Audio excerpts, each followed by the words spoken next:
Mga kasipti, ito pala yung tour guide ko dito sa loob ng farm. Siya pala mag-ano sa akin, mag-guide kung saan magandang ano dito sa loob. Sir, paliwanag mo sa akin dito sa farm, sir. Ayan po, so good morning po sir. So my name is Sam. Here po, we have Japanese koi fish and also freshwater stingray or in Tagalog po is pagi po. Pagi. Yes Ito po. anong isda ito, sir?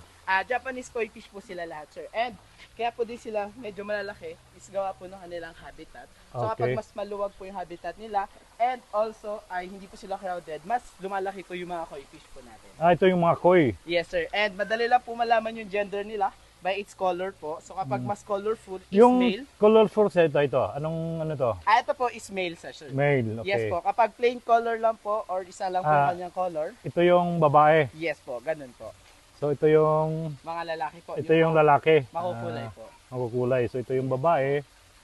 Saka ito yung Mga lalaki. po. Okay. Mga kasipti, ito pala yung ano, yung golden giant laughing Buddha. Kaya nakangiti palagi. Ito naman si ano, sino to, sir? Wala siya sir. Same lang siya sir. Same lang. Buddha rin po. Laughing Buddha. Laughing Buddha. Okay. Mga kasipti, sino mas pugi sa aming dalawa? Anong tawag dito kung ano to, sir? Gorilla, ano? Gorilla. Ito yung gorilla, mga kasipti. So, ito.